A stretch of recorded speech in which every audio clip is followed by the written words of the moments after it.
Avilab, somos salud animal. Bueno, buenas tardes. Muchas gracias primero por haberme invitado a participar en este foro. Déjenle, doy para atrás. Ok. Bueno, el día de hoy les voy a presentar, les voy a hacer una presentación acerca de las investigaciones moleculares en el área de Avibacterium paragallinarum. Yo formo parte del equipo de biotecnología del Departamento de Investigación y Desarrollo de Biológicos de Laboratorios Avilab. Bueno, primeramente, ¿qué es en sí coriza infecciosa? Una coriza es una irritación alrededor de los senos paranasales, incluso podemos encontrar coriza humana. Cuando alguien dice tengo sinusitis, es una coriza, pero la coriza infecciosa que se da en aves es ocasionada por el agente patógeno Avibacterium paragallinarum. La mayoría de ustedes ya conoce esta información. Es una bacteria gram negativa, catalasa negativa, y que forma colonias satelitales que crecen alrededor de una colonia nodriza. Esta colonia es la que le provee de un sustrato conocido como NADH y tiene 4 grados de severidad. Bueno, en estas fotos podemos ver en la de arriba la conjuntivitis, en la de en medio podemos ver el exudado nasal y en la de abajo también cierta conjuntivitis e inflamación. Ok, en esta placa les presento, si se alcanza a ver, les presento la gota de rocío que forma Avibacterium paragallinarum y que se forma alrededor o de forma satelital a la nodriza, que en este caso es Staphylococcus aureus. Estos son los diferentes grados de severidad. El grado 0 es cuando está infectada pero no presenta ningún síntoma, lo voy a obviar. El grado 1 presenta una leve conjuntivitis y exudado nasal. En el grado 2 podemos ver los mismos síntomas anteriores, pero además una hinchazón de la zona periorbital y senos paranasales. En el grado 3 ya podemos empezar a ver el ojo cerrado, pero los párpados están despegados. Y en el grado 4 el ojo está totalmente cerrado con párpados adheridos y una hinchazón muy severa en la zona periorbital. Bueno, ya conocemos su importancia, tiene importancia económica en nuestro país debido a que ocasiona baja de postura, incluso hasta en un 40%, y de desarrollo de las aves. Produce alta mortalidad alta morbilidad y en ocasiones llega a producir mortalidad asociada a otros agentes. Ha habido algunos casos raros en los que por sí misma Avibacterium causa mortalidades. Se puede confundir con otros agentes como ORT, metaneumovirus y algunas pasterelas. Se distribuye mundialmente alrededor de todo el mundo, de todos los continentes. En Asia se encuentra nada más en Medio Oriente y en Japón.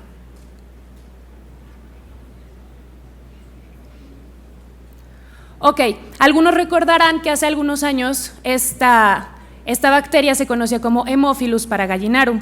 ¿Cómo es que nace el género Avibacterium paragallinarum? En el 2004, el doctor Blackall, con quien fuimos a hacer recientemente una estancia, algunos del grupo de trabajo a Australia, hizo una secuenciación del gen 16S del RNA de diferentes cepas en ese momento, de Pasteurella, en ese momento también conocida como, de Haemophilus paragallinarum y de otras pasterelas, y se dieron cuenta que se agrupaban en un solo grupo monofilético, Haemophilus paragallinarum, Pasteurella gallinarum, Avium y Volantium, los cuales estaban genotípicamente, como esa foto lo marca, y fenotípicamente diferente de las otras pasterelas, y se decidió cambiarles el nombre a Avibacterium paragallinarum, Avibacterium gallinarum, Avibacterium avium y Volantium. Existen algunas cepas de Avibacterium que son independientes de NAD. Se descubrieron las primeras en el 97 en Sudáfrica y se han descubierto recientemente en el 2002 por el doctor Alejandro García, que ya escuchamos, en México cepas independientes de NAD. Aquí, por ejemplo, podemos ver de su lado izquierdo la cepa de Sudáfrica, que no necesita una cepa nodriza para crecer, es decir, es independiente de NAD. Y así podemos ver de la misma forma la de México. Ok, existen diferentes serovariedades. La primera clasificación que se llevó a cabo se hizo por Page en el 62, quien dividió a Bifidobacterium en 3 serovariedades, A, B y C. Esto se basó en la prueba de la aglutinación en placa. Luego, en el 83, Cume reclasificó estas cepas en serogrupos, poniéndole a la A 3 serogrupos y a la C otros 3 serogrupos, dando en total de 7 serogrupos de Avibacterium. Posteriormente, bueno, se sabe que la inmunidad es serovar específica y en algunos casos incluso serogrupo específica, de acuerdo con los test de la hemaglutinación. Posteriormente, el doctor Blackall agregó otras 2 cepas, que fueron la A4 y la C4. Estas son encontradas en Australia. Entonces, las serovariedades se encuentran distribuidas de esta forma alrededor del mundo. Como pueden observar, México como número 1, somos los que tenemos mayor número de serovariedades actualmente.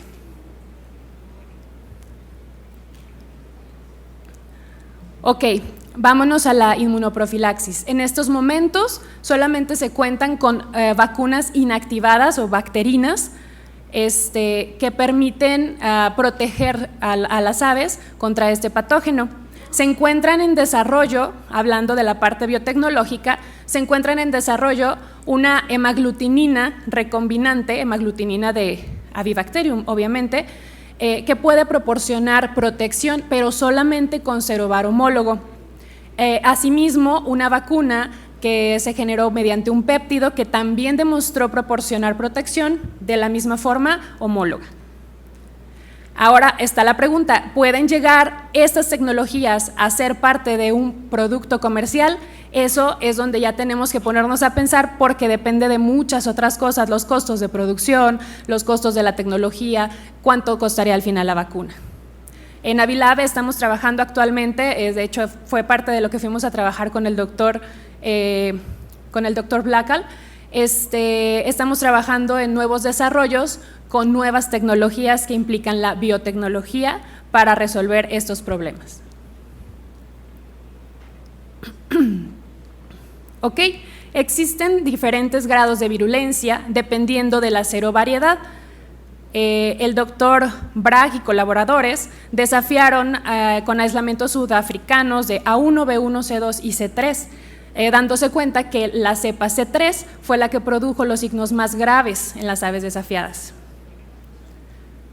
Asimismo, el doctor Soriano hizo una prueba similar con cepas mexicanas y se dio cuenta que la mayor virulencia se encontraba en las cepas C1 y C3, aunque cabe mencionar que en nuestro grupo de trabajo recientemente hemos encontrado algunas cepas C3 mexicanas que se inoculan a las aves y que solamente colonizan sin mostrar una gran cantidad de síntomas. Estos resultados aún no han sido concluyentes, más adelante los publicaremos dependiendo de la información que obtengamos. Ok, el motivo de enfoque en los últimos tiempos es precisamente la protección cruzada. ¿Por qué? Porque nos permite que las vacunas tengan una protección más amplia. Se sabe que hay una protección cruzada entre el serovar A y el serovar C, una protección muy buena, pero ha habido varias investigaciones a nivel internacional en las que hablan acerca de la característica particular del serovar B, que casi no tiene protección cruzada, ni incluso entre ellos mismos. El doctor Yamaguchi en el 91 mencionaba que no todos los aislamientos de B hacen protección cruzada. Es por eso que algunas vacunas comerciales incluso ponen más de un serovar B y en el 97 encontraron algunas cepas argentinas de B que no cruzan con ninguna otra tipo B en el mundo. Ahora, voy a mencionar un poco acerca de la complejidad de las bacterias contra la complejidad de los virus. Ya les hablaron bastante acerca del virus de influenza y por eso voy a tomar ese virus de ejemplo. Ok, El virus de influenza, ya quedamos que tiene 8 segmentos de ARN, de cadena sencilla, los cuales codifican para aproximadamente 10 proteínas. Esas 10 proteínas te generan el virus, esas 10 proteínas generan la infección, esos 8 genes o esos 8 fragmentos son el genoma completo del virus. Ahora veamos una bacteria.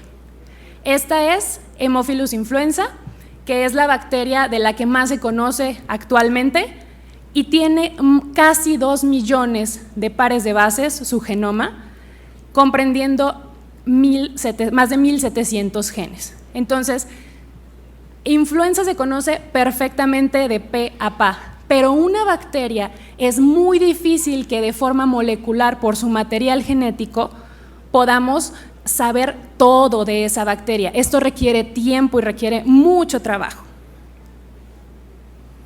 Ok, entonces con métodos moleculares sí se han llevado a cabo desarrollos de métodos de diagnóstico, lo cual, como ya vieron, es muy difícil y por lo tanto hay que reconocerles su trabajo, ¿verdad? El primero que voy a mencionar es una PCR convencional, que ya está validada por Chen y colaboradores del 96 al 98. Les recuerdo más o menos que es una PCR, se utilizan fragmentos cortos conocidos como primers, que son muy específicos y permiten amplificar por medio de la reacción en cadena de la polimerasa un fragmento de determinada cantidad de pares de bases. Repito, este tipo de reacciones es muy específica, porque va a depender del gen blanco que se va a buscar. En este caso, por ejemplo, la PCR arroja un fragmento de 500 pares de bases y es específico para Avibacterium paragallinarum. En la imagen podemos ver en el primer carril el marcador de peso molecular y un número 500. Eso significa que esa banda del marcador pesa 500 o mide 500 pares de bases, por lo que el control positivo y la muestra 1 y 2 se ven ahí la banda de 500 pares de base que esperamos. Las bandas del 3 al 7 son controles negativos y el control negativo, que pues en este caso sería agua. Es tan específica que incluso se amplifica alguna otra cosa, es decir, da otra banda de otro tamaño, como se puede ver en el carril 5, es una prueba considerada negativa.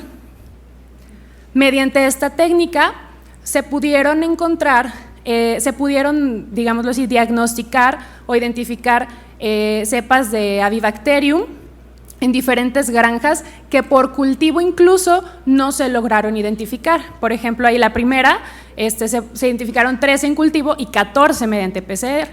¿Esto por qué? Porque para generar el cultivo o para cultivar una bacteria se requiere que esté viva y que tenga capacidad replicativa, y para una PCR no, solamente requerimos su material genético aunque la bacteria esté muerta. ¿Ok? La otra que también existe es una PCR en tiempo real, que ya ha sido descrita y ha sido validada por Korn y colaboradores en el 2008. Recordando brevemente qué es la PCR en tiempo real, es el mismo sistema de anteriormente, pero necesita, mediante un haz de luz, va midiendo en tiempo real la amplificación de ese gen. Entonces, conforme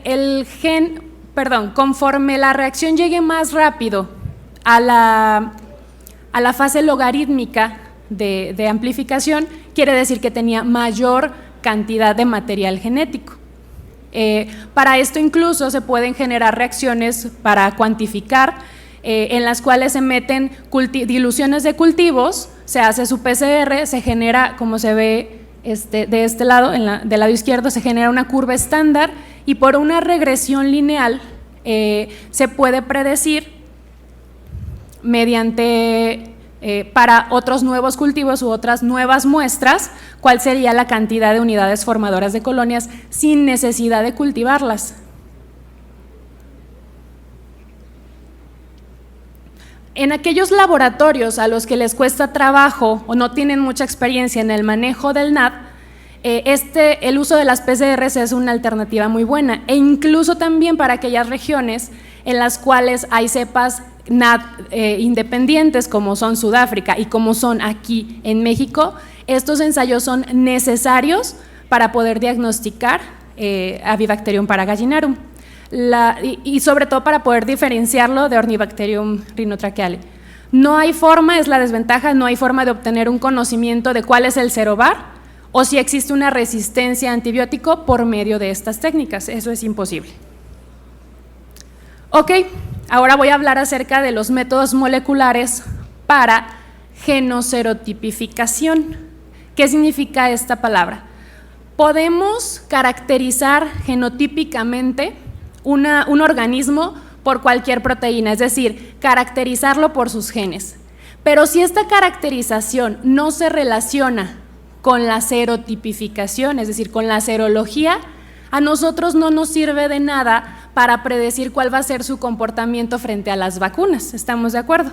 Entonces, una genoserotipificación es una tipificación en la que relacionamos el material genético con la serología. Si no existe esa relación, no nos sirve para lo que la queremos. Actualmente las herramientas que hay son bastante limitadas. Hay análisis con endonucleasas de restricción, o conocidas como RFLPs, ribotipificación que utilizan el ribosoma, PCRs multiplex, ERIC-PCR, REP-PCR y la genotipificación de la hemaglutinina.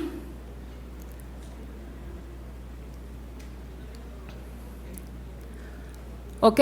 Les presento aquí la investigación de Sakamoto, quienes hicieron en 2011 una técnica en la que mediante 3 pares de primers podían definir cuál era la serovariedad de Avibacterium. Dependiendo la altura que tuviera la banda, es decir, el tamaño del fragmento, era la serovariedad. Si tenía 800 pares de bases, era A, 1100 B y 1600 C. Ahí ustedes pueden ver del lado izquierdo en el carril 1 el marcador de peso molecular que está en kilobases. 1 kilobase son 1000 bases. Entonces, como podemos ver ahí, del carril 2 al 6 es una A, del 7 al 8 es una B y del 9 al 11 es una C. Otra técnica que también sacaron en esta misma investigación es la técnica de RFLPs, en la cual se hace un fragmento de un solo tamaño, en este caso de 1600 pares de bases, y después este fragmento se corta mediante una enzima que reconoce regiones específicas del material genético. Y esto permite generar regiones de diferentes tamaños dependiendo la serovariedad. Con A se generan 2 fragmentos de aproximadamente 800, B no corta y entonces es un solo fragmento de 1600 y C forma 2 fragmentos, uno de 1200 y otro de aproximadamente 300. Como se puede ver arriba en el gel, del 2 al 6 es A, del 7 al 8 es B y del 9 al 11 es C.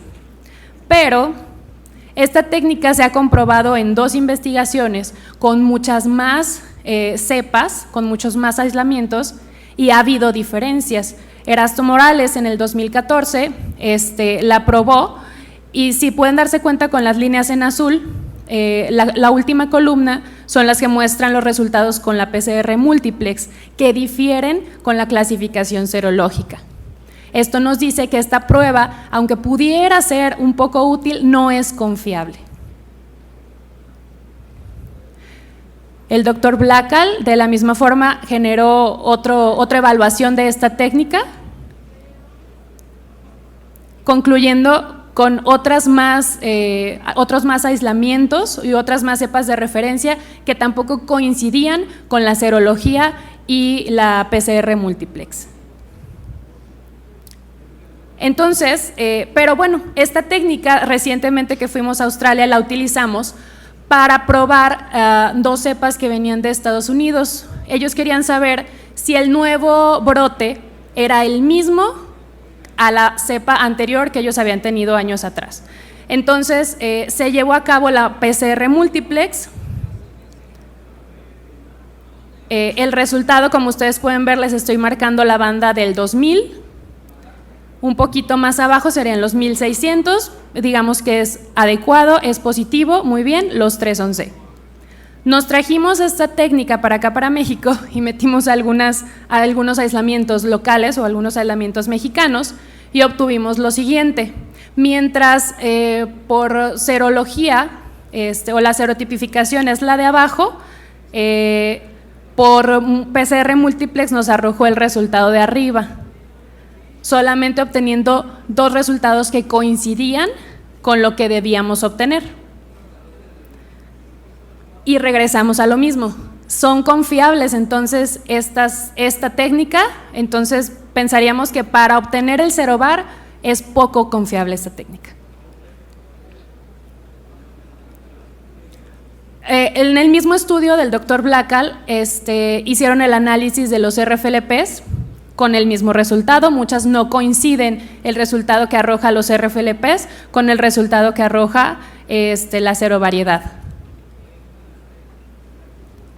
Se llevó a cabo esta misma técnica en Australia con las muestras estadounidenses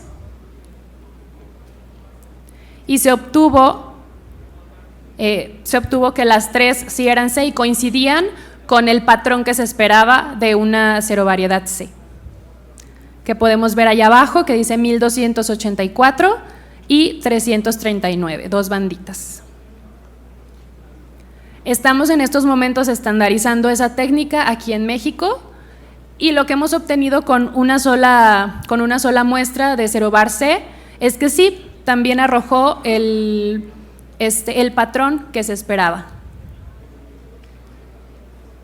Repito, entonces es una técnica que puede ser útil para resolver sobre todo aquellos que no son tipificables, pero 100% confiable no es.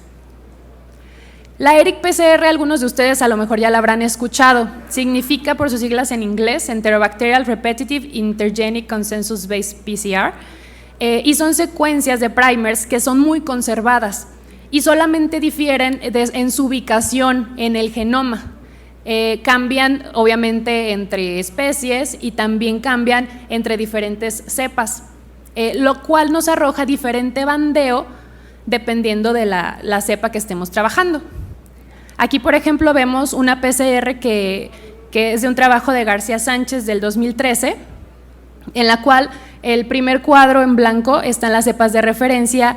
En ellos querían saber si unas cepas ecuatorianas eran iguales a las cepas mexicanas de la serovar C1.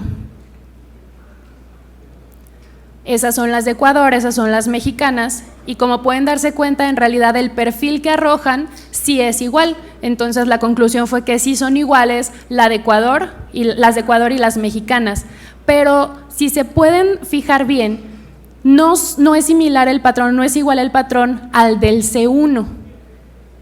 Quiere decir que es un patrón de ERIC-PCR diferente. Nos permite esta técnica saber el origen clonal de a lo mejor algunas bacterias, es decir, si nacieron de la misma o si es otra diferente que vino de otro lado del mundo, pero para serotipificar no nos va a servir igual porque va a ser poco confiable. Esta es la prueba que hicimos con las muestras estadounidenses. Del lado izquierdo, ahí están las muestras estadounidenses. Esa es la muestra del brote anterior y la muestra del último brote. Lo que podemos concluir en esa ERIC-PCR es que efectivamente, aunque tienen la misma serovariedad, no provienen de la misma bacteria, es decir, que otra bacteria llegó a esa región e infectó a las aves. Eso ya es de importancia para ellos a nivel epidemiológico. La otra técnica, la última, es la de Repetitive Extragenic Palindromic PCR, muy parecida a la ERIC-PCR, pero arroja otro patrón de bandeo. En les quiero mencionar algo muy curioso. La A y la B son las mismas muestras, pero con diferentes métodos de extracción. Y si se fijan, los bandeos se parecen, pero no son iguales. ¿Qué quiere decir? Que esta prueba la puedo usar con cepas de referencia, trabajándolas al mismo tiempo, con el mismo procedimiento y corriéndolas en el mismo gel, porque si no, los resultados no son comparables entre una y otra. Sí son muy útiles, pero bueno, necesitamos todavía más desarrollo para esta confiabilidad. La genotipificación de la HA, debido a que se dieron cuenta que la hemaglutinación es muy importante para la serotipificación, Hobb en el 2002 genotipificó la HA y se dio cuenta que no tiene nada que ver la hemaglutinina de coriza, de Avibacterium paragallinarum, con las diferentes serobares. Incluso esto justifica porque hay un laboratorio internacional que cuenta con solamente 2 serobares, la A y la C, ellos no meten la B.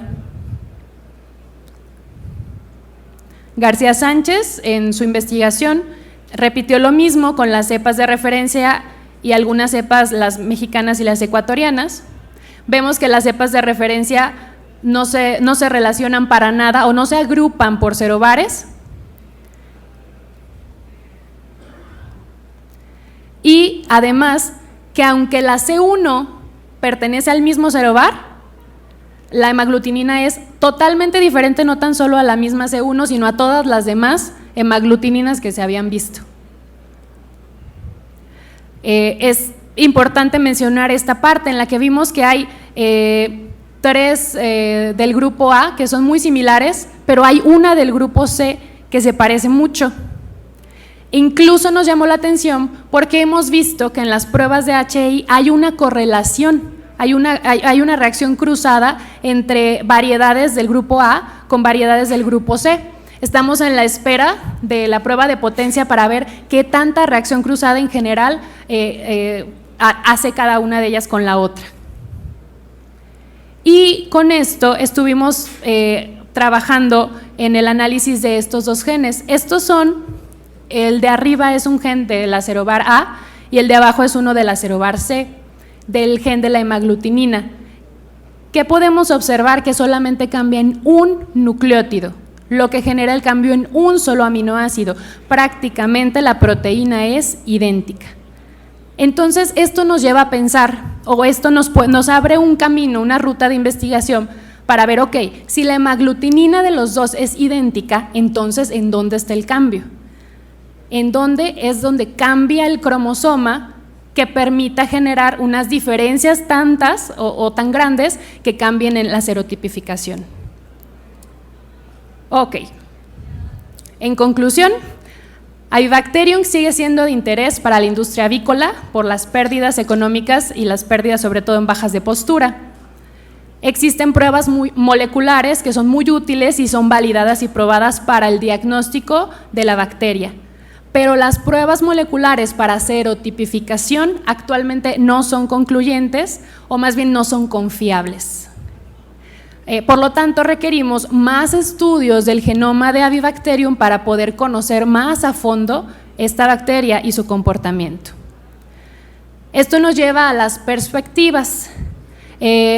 Obviamente, después de lo que encontramos, sigue de estas dos cepas hacer su secuenciación del genoma completo e identificar dónde están esas regiones que están cambiando y que le dan la serotipificación a Avibacterium, así como la detección de algunas otras zonas de alta variabilidad que a lo mejor nos permitieran en un futuro desarrollar un método de diagnóstico de genoserotipificación. Y además que estamos en desarrollo para tratar de desarrollar vacunas que permitan activar la inmunidad de mucosas con nuevas tecnologías que están ahorita al alcance alrededor del mundo. Y bueno, muchísimas gracias al equipo de trabajo, porque la verdad ellos son los que se ponen siempre la camiseta trabajando a veces de verdad hasta la 1 de la mañana. Al doctor Blackall y su equipo también, porque han sido de mucha ayuda para estas investigaciones, y pues claro que sí, a ustedes por haber escuchado esta presentación. Muchas gracias.